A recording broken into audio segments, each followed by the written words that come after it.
मार्च expiry के दिन बाजार में शानदार शॉर्ट कवरिंग देखने को मिली। निफ्टी निचले स्तर से 170 अंक सुधरकर 17,000 के पार बंद हुआ। निफ्टी की इस रैली की अगुवाई अदानी इंटरप्राइजेज और अदानी पोर्ट ने की।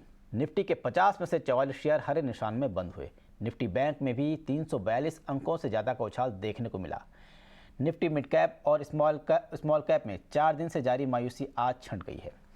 Nifty PSU bank top sectoral gain वाला सेक्टर रहा। बाजार में आज और क्या हलचल रही, बता रही है हमारी सहयोगी मानसी दवे।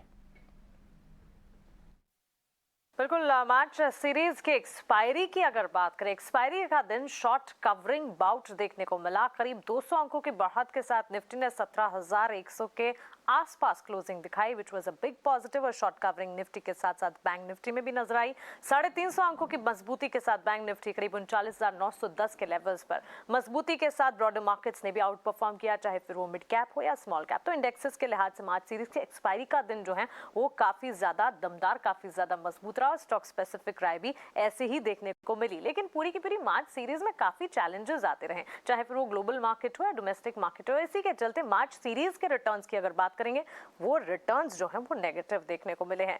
निफ्टी में डिक्लाइनिंग ट्रेंड देखने को मिला, almost 2.5% during the series declines यहां पर देखने को मिले। ऑफ कोर्स मार्च सीरीज का आखिरी दिन अच्छा रहा, लेकिन पूरे सीरीज के डेटा को अब आप ध्यान से सुनिएगा। 5 मंथ लो इस सीरीज में निफ्टी ने हिट किए हैं। और ऑल ब्रॉडर इंडिसेस की अगर बात करें, वहां पर भी रेड पैटर्न यानी कि बिकवाली का दबाव देखने को मिला। आईटी इंडेक्स 5 महीने के निचले स्तरों पर ड्यूरिंग द सीरीज ट्रेड करता रहा। रियलिटी इंडेक्स 9 महीने के निचले स्तरों पर ट्रेड करता रहा। पीएसयू बैंक इंडेक्स में 2 महीने के निचले स्तर पूरी सीरीज के दौरान हमने देखे। वहीं ऑटो इंडेक्स भी 8 महीने के निचले स्तरों पर ट्रेड कर रहा था। और मेटल इंडेक्स में भी करीब 3% तक की बिकवाली ही पूरी सीरीज के दौरान देखने को मिली। अब ये सारी की सारी बिकवाली जो है ड्यूरिंग द सीरीज यहाँ पर देखने को मिली है, तो सेक्टर स्पेसिफिक डाउन ट्रेंड्स है। हालांकि सीरीज के अंत आखिरी दिन में ये सारे सेक्टर्स परफॉर्म कर रहे थे, क्योंकि शॉर्ट कवरिंग का बाउट नजर आ रहा था।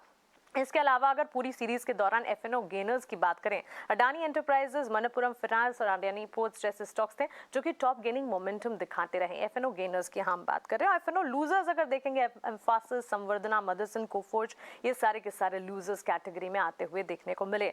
अब आइए यहाँ पर रिटर्न्स इंडेक्सेस के लिहाज से अगर देखें, निफ्टी में पूरी सीरीज के दौरान करीब 2.5% के गिरावट यानी कि डिक्लाइनिंग रिटर्न्स देखने को मिले। मिड कैप में ऑलमोस्ट 1.5% तक की डाउन ट्रेंड्स देखने को मिले हैं। और साथ ही स्मॉल कैप इंडेक्सेस 4% पूरी सीरीज के दौरान गिरे हैं।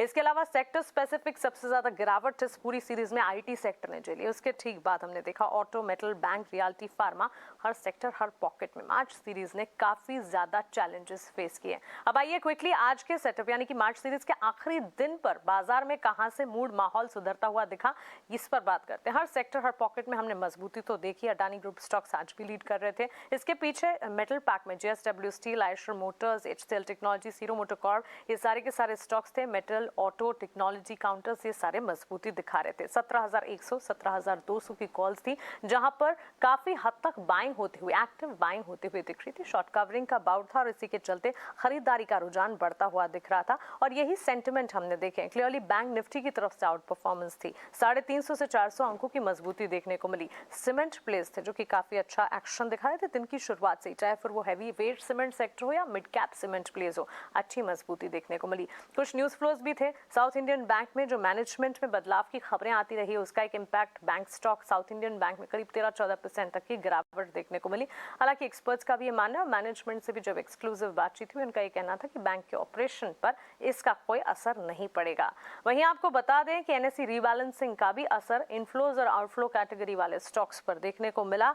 और साथ ही कई सारे फैक्टर्स रहे जो कि consumption theme, FMCG theme, auto sales theme, auto ancillary theme पर काफी एक्शन पैक रिएक्शन दिखाते रहे। मिड कैप केमिकल प्लेस में भी अच्छी मजबूती थी। अब ध्यान रखिए, एक दिन की छुट्टी के बाद जब बाजार खुलेंगे, शुक्रवार के ट्रेडिंग सेशन में ग्लोबल सेटअप भी होगा। और जो शॉर्ट कवरिंग मार्च सीरीज के अंत में देखिए, वो शॉर्ट कवरिंग जारी रहती है या नहीं, ये सबसे बड़ा सवाल होगा। और अप्रैल सीरीज की शुरुआत कैसी होगी, इस पर खास तौर से नजर रखनी होगी। लेकिन मार्च सीरीज का अंत, आखिरी दिन की अगर बात करें, शॉर्ट कवरिंग बढ़िया मूव नजर आए।